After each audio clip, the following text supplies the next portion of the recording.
All right, we're able to adapt there. Coach Inglesby, you want to start with an opening statement, and then we'll have questions for both in the room and on the Zoom press conference. Sure. That was a tough physical game, and really, really proud of our group for how we dug in on the defensive end.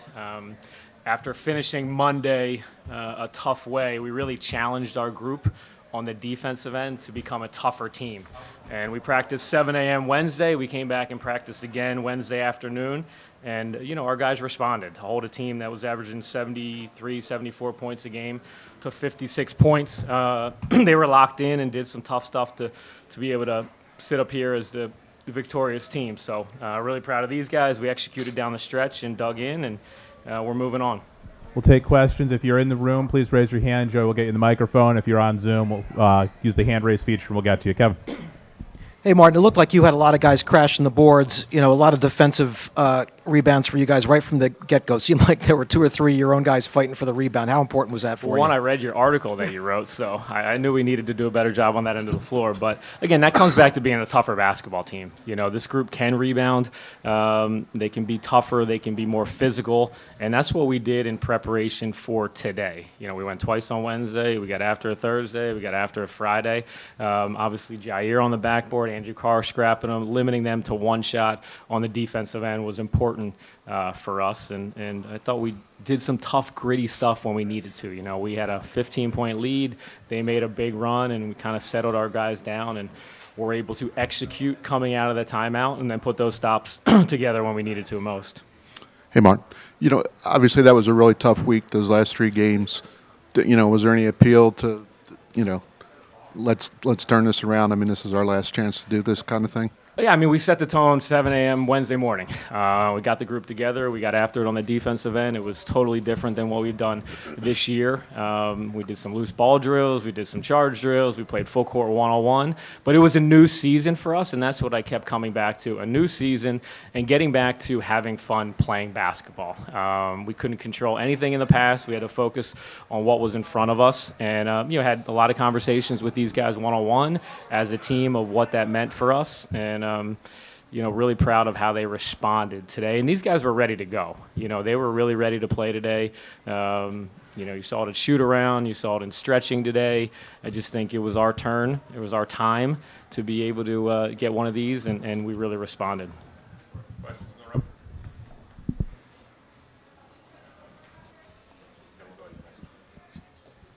Yeah, so Andrew Carr obviously had a pretty big game today. Just talk a little bit about how you've seen him develop this season and, get to the point where you can have a big game in a really big contest today, and how he's developed since he's been on campus. Yeah, he's an extremely hard worker. He's in the gym all the time. I think our assistants have done a great job helping him develop, and he's gotten stronger. He's gotten more physical. He gives you an inside-outside dimension with what he's able to do around the basket, and then stepping out and being able to shoot from the perimeter. So our group, I think you saw a segment there that was pretty cohesive and had synergy on the offensive end. They do a great job guarding the three-point line, so you kind of have to attack them in the middle third of the floor. And I thought we did a good job getting downhill and making that big guy, whether it was Williams or Butler, make some decisions. So, he's got sky's the limit for how good he can be as a basketball player. He gives us versatility on the defensive end with the matchups. You can play him and Dylan together. You can play him and Jai. You can switch some stuff. He's got great length, 6'10", 6'11". He doesn't like to say he's 7 feet tall, but he's pushing it pretty close. But just an all-around really good basketball player that, obviously is an important piece for us. Go over to Kevin. Hey, Jameer, that last game against Drexel when they played you guys in Newark, they had really shot well. I think they shot 53, 54% or something like that. How much had that kind of stuck in your guys' head, in terms of the necessity for really cracking down today defensively? We felt like, defense was a big emphasis. Like, you're not going to make shots every day. You're not going to, shoot the ball well, but you can play defense consistently every day. So that's one thing we try to emphasize this week for sure. And you guys kind of not felt the last few games you really kind of went to the standard that you wanted to? Yeah, I felt like we were connected today. Everybody was talking and helping each other out. And I feel like you can't go wrong while you're doing that. So yeah. Go to Zoom and Jerry, and then back to the room. Hey, Martin, you just alluded to it. You've got a handful of guys who have been at this spot now 2 or 3 times in the semifinals. What does getting there mean to the core you got, guys who've been trying to break through for a few years, and do the experiences you gained in previous years, how can they help those guys going into tomorrow night? Yeah, I mean, I think this why these guys came back. Obviously, last year was a year like nobody ever experienced before, and I think it's the belief in our program and the commitment they made to the university to be able to come back and have an opportunity to play in a championship atmosphere in March. I told those guys I'm envious of them because there's no greater time for a college basketball player than March, and they're really focused, and I think they were extremely ready to go tonight. They fed off of each other. Their leadership is really important for us. Obviously, Kevin started today. Ryan and Dylan came off the bench, but those guys are really, really important pieces for us.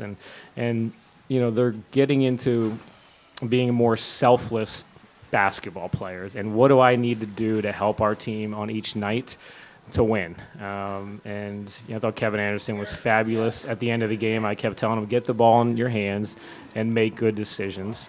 And then Ryan Allen came in and gave us a great burst with some drives, and he had some good looks. And then, Dylan is continuing to come back from a pretty severe ankle injury. I mean, he's not close to 100%. He's given everything he can out there, but his physicality and that enforcer in the post is really important for us. We've lost that kind of in that segment. So, this group, again, that's why they came back. They've talked about it all year.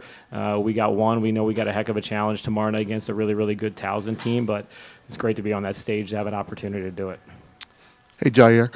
Obviously Drexel comes back, makes it a one-possession game a couple times. What kind of got you through that, as a team, and what was, the mindset? I think right now we have a good togetherness, and whether throughout a game, people are gonna go on runs, we go on runs, get up a little bit. Of course, they're gonna go and run and make it a game again. But I think throughout that, and we just make sure to keep a level head and make sure to stick together and know that it's gonna be a game of runs, but we stay together. Coach, you mentioned Towson. I believe your team made 5 threes in each of the 2 games against them in January. Do you think you need to make a lot more to beat them? And are you a believer in it's very hard to beat its team 3 times in one season? Yeah. I think, anytime you can make a lot of threes, it always helps. They do a really good job of guarding the line, and they're physical, and, especially with how they play the ball screens. But, I think in sport it is hard to beat a team 3 times. I lost my high school championship game against St. John Newman in the Catholic League way back in 1997. So I always think there's some truth to that. But I know our guys will be ready to go. We left Baltimore the bad taste in our mouth, disappointed with how we competed in another unique environment, having to play an 42-minute game. But we're going to get back. We'll regroup, and I know our guys will be ready to roll. Hey, Jair, obviously you've started a lot of games in your career, but this is the first one you started today for Delaware. How was that different, and did you have to adjust at all in any way because of that situation? I'm not going to say it was an adjustment, but, I definitely don't take it for granted. After not having a year that I really imagined, my first year in college, it means a lot to have a coach that believes in me, teammates that believe in me, and that trust me to be out there for them. That's something I really do cherish and hold value to. Anything else? All right. I got one more in the back. Yep. Yeah, Jair, just talking about your performance, led the team in points and rebounds today. From going early on in the season where you weren't getting many minutes in the rotation to now starting and leading your team to the victory, can you just talk about your ascension and how well you've really progressed this year to becoming the Rookie of the Year? I just trusted my coach's plan for me. Throughout the process, I made sure to be a good teammate, make sure to work as if I was the guy who was scoring all the points and was out there. And, I think still working every day, still going hard every day, and still being engaged and a good teammate, I think it eventually paid off. And I got an opportunity, and I think I made the most of it so far.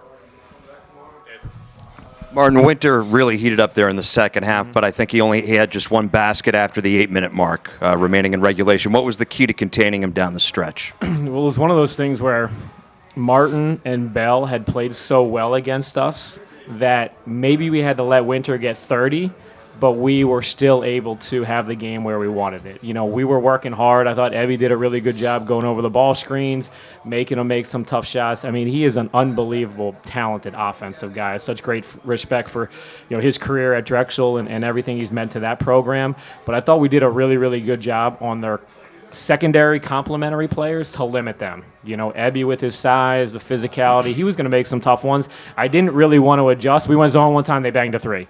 So we were going to ride out our man-to-man and make him take tough 2-point shots, which we did a really good job. And again, can they make enough of those to beat you? And we held them to 56 points, and I think that was our strategy as we went into prep. Winter's such a terrific basketball player, but they have other really good players. And when we lost to them, Bell and Martin were the key, right? So our focus going in, really trying to limit them and their opportunities when they gave it up, not letting them get it back, I think that really helped us. Anything else? Thanks, guys.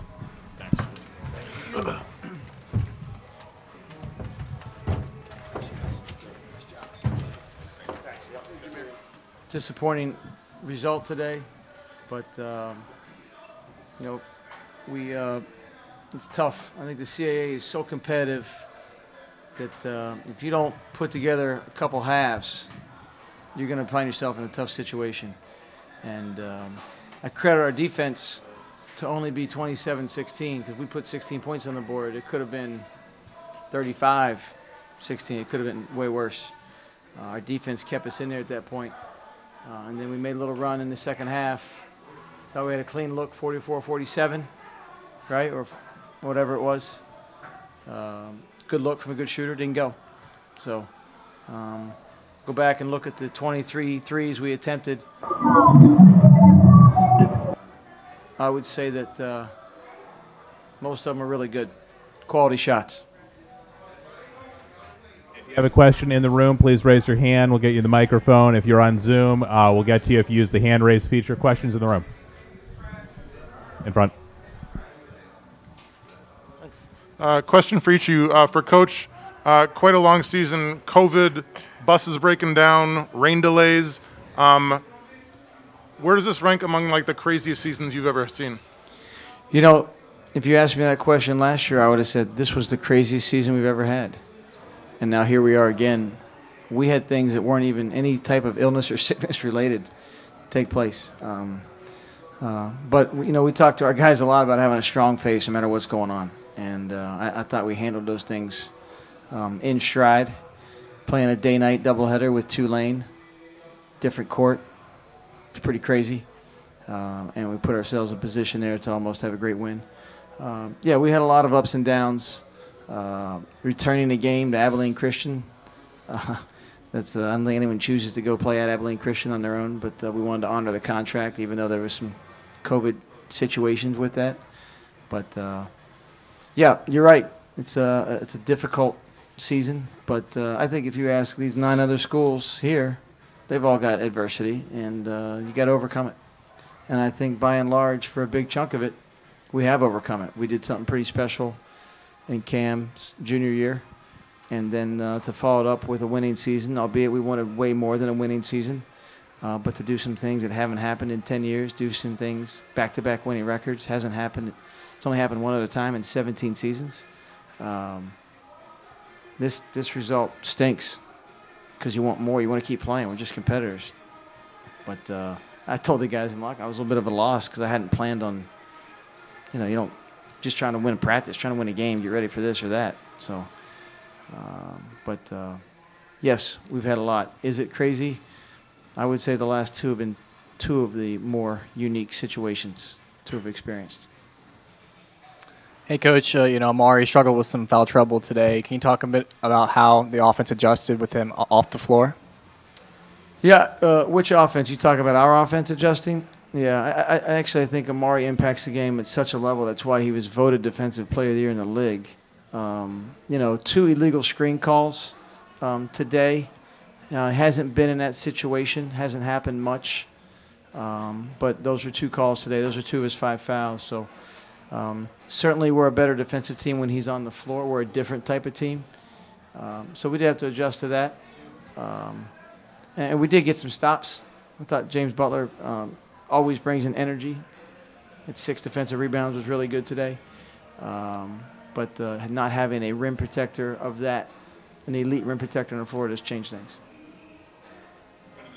Jerry, and then we'll go back to the room. For both you guys, can you share at all, maybe a little bit of a message after the game you had with the guys, particularly those who played last year, and as you said, Zach, you navigated a season unlike any other and won a championship in it. Jerry, just gonna. Yeah, you could repeat that a little louder, please. Thank you. Can you hear me? That's better. A little bit? Yeah, that's better. For both you guys, I just wondered what if you could share a little bit of the message you share with each other in the locker room, especially for the guys who were on the team last year and navigated, like you said, a season unlike any other, and won a championship together. Yeah, I'll start and I'll let Cam answer that. I just, when you get in the locker room like that and you just want to keep playing, you want another game, and you want an opportunity to compete, but you try and, just be incredibly thankful and grateful for the guys that have chosen Drexel and chose to come to Drexel maybe when it wasn't as easy to choose to come to Drexel as it might be right now. And I think this guy deserves all the credit in the world in his path and his journey. And for 4 years to be part of it for Drexel, we're incredibly grateful and just thankful for what all Cam's given us and all of our seniors, Coltrane, JB, Malik, and Matei Urich as well. But it's hard. It's difficult to have that finality, that ending. You never want that. You probably heard me say the same thing. I don't know what he's gonna. Yeah, Cam, obviously, you had 28 points today, a big game, and, you've been here for 4 years. Just talk a little bit about, what the last 4 years at Drexel have meant to you and have done for you and just your time there. The last 4 years at Drexel have been amazing. Coach Spiker and the staff took a chance on me when, other schools didn't, or other schools didn't look my way. So really the last 4 years, I've just been grateful to have an opportunity to play at the next level. And every day I just tried to come in and give all I had and just try to get better. I came in with a lot of other players. Obviously, we're all seniors now, so I think we looked around the locker room and just we're thankful for one another that we spent the last 4 years together and we made a long-lasting relationship, whether choose to come back or not. But we're all friends for life. Any other questions in the room? Yeah, you touched on it a little bit there at the end. Is it still up in the air about what you're going to do going forward in terms of coming back? I haven't thought about it. Mm-hmm. And Zach, just talk a little bit about what the seniors, like Cam and James have just done for the program over their time here. Well, there's a couple ways to look at this, right? I think you look at the numbers and the stats and say, wow, you're losing. You've had a guy do this for you, this for 1,000 rebounds, 1,000 points, 1,500 points. I think Cam is now 6th all-time scoring in the history of Drexel basketball. I think today's performance, certainly we want a few more guys to make a few more shots, but to get 28 points, that's one of the greatest performances in a playoff game that any player from Drexel's had in the CAA. But all of our players, we've recruited with a family mindset. We've coached with a family mindset. We've asked our guys just to have a growth mindset and be willing to learn. And it's incredible. I think our coaching staff, just even conversations going on today, and Coach Jennings, Coach Chavis, Coach Fortier talking to our players, it's like we're still just kind of teaching and coaching our guys through the game all the time. And not everybody's willing to listen and learn when you get to a certain point. And this guy has been a sponge for 4 years, and I'd take 4 more in a heartbeat. Right? And we live in a new era, but I'm just really, really thankful for those guys. James Butler, my goodness, let's be real, guys. The guy started 3.5 years. He started 3.5 years and was a dominant rebounder, one of the best rebounders in the country, and led the nation, led the league in double-doubles. Had an injury that happened, and another guy came in and was maybe even more productive. Do you know how many people don't have the intestinal fortitude to stick with it and keep going and be a great example? James Butler, whatever numbers, and people can debate where he should be, but he left an incredible impact, and maybe the largest one is there's no better example of a great teammate. And sure, there were frustrating moments for him, but he kept them to himself, right? And we had talks from time to time, but the way he handled this season with injuries, I couldn't be more proud of. I mean, Matej Juric is a guy who comes in my office in August, and we're just kind of sitting around talking one day. He goes, listen, I think we can be really good. I don't care how many minutes I play. Just want to be a part of it. And we got so many examples of guys like that doing those things. And Coltrane Washington really jumping at the opportunity he was given this year. Didn't even play, didn't even travel for segments last year. So we didn't do enough today. And I would think this is a pretty big outlier if you look at our numbers, the fact that we'd be a 4 for 23 team from 3. But when we get a little further away from this, just very, very grateful and thankful and honored to coach at Drexel and coach this group. And we'll see what happens after that. But I tell you what, we're going to support these guys in any decision they make. They've been awesome for us. I'll piggyback off what he said about, JB being a leader. Like, I hang out with him, and, most guys, when stuff like that happens, they complain. They don't want to come to practice. He's one guy who just, you could never see it in his face. He never talked about it. It's always team first with him, and I really respect him for that. Thanks, guys. All right, guys.